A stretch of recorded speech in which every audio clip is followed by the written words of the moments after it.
Just entering the SEC tournament, I know y'all are, I think, 4 game losing streak right now.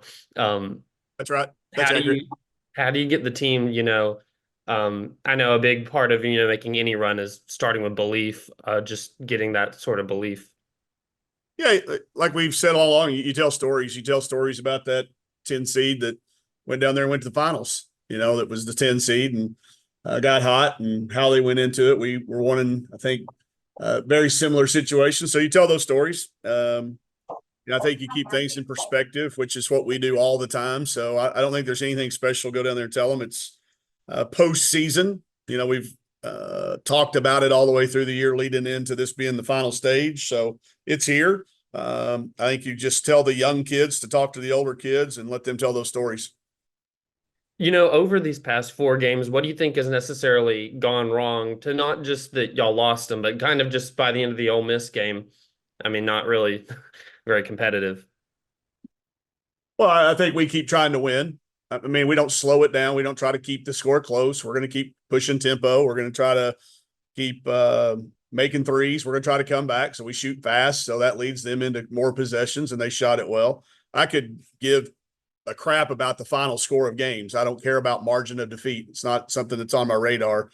It's for us to try to make the most of every possession and every opportunity, which is try to come back and win. So I don't get caught up in that. I think the score could certainly lead itself to that. But I mean, we were playing against their starters until the last couple minutes of the game. So caught them on a really good night.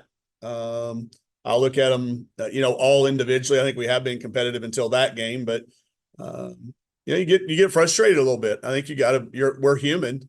Sailor goes down. That's a frustrating thing to have happen. We're already shorthanded. It's the last game of the year. There's a lot of things there. So I'm not down on the kids. I don't think they're down on each other or down on themselves. So I'm not going to portray like that's really what's happening. If somebody wants to think that, I don't think they've been around.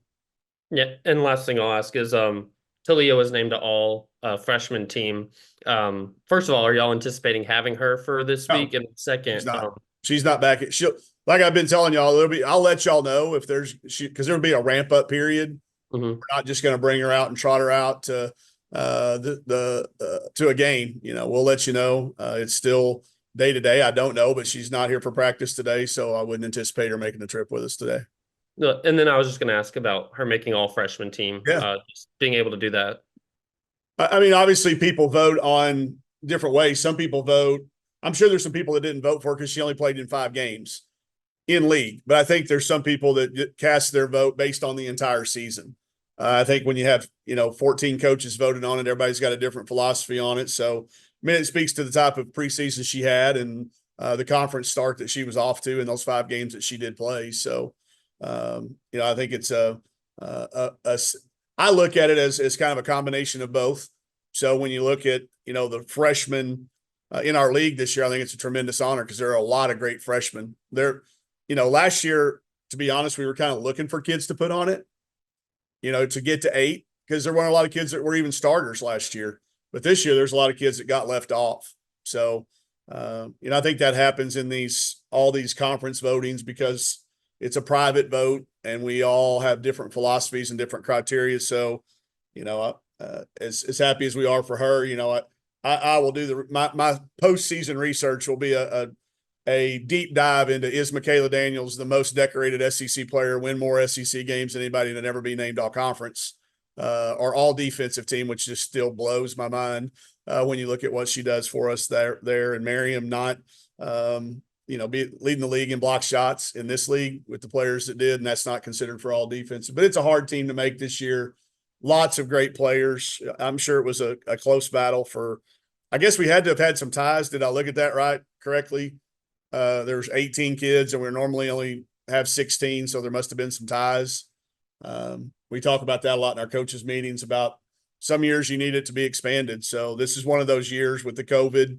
A lot of great seniors, a lot of fifth-year kids, but that's a heck of a lineup. That first team, pretty tough. I'd stack them up against anybody in the country. So lots of honors for a lot of kids, and I'm not just talking about ours. I'm talking about across the league. There's lots of great players that didn't get that honor this year because of the depth of the league. Dudley? Talk about your foe on Thursday night. Obviously familiar with them, and also, it is March now, and that is called March Madness. Just talk a little bit about how you go into ball games. You just never know what's going to happen. No, you don't. I mean, you like saying earlier, you tell those stories of those teams, the reason they call them Cinderella runs. A lot of these kids don't remember some of the ones you and I remember. So we've got to tell those stories to keep them alive. I think it is one of the best times for college sports. I think each of our sports have their times, but obviously for basketball, March has a special feeling to it. I think it's a fun time to look back on the past and talk about what can be in the future. I want our kids to go down. That's why we're leaving today, to get down to get the full experience of it. It's everybody under one roof there on that Thursday when some of us have been there a day or two playing, and other teams are starting to get there for their buys. But it's a fun time to see each other in the hotel, see each other in the suites, the extra attention that, we're all under one roof. It's all a neutral site, relatively neutral, but a great place. Greenville's really carved out a neat niche. We've enjoyed going down there and look forward to getting there. I forgot your first part of the question, Dudley. I'm sorry, I answered it back. Foe on Thursday night. Oh, Thursday night, foe on Thursday night. Yeah, Auburn. Yeah, we had a great game with them here. It came down literally to a tip at the buzzer.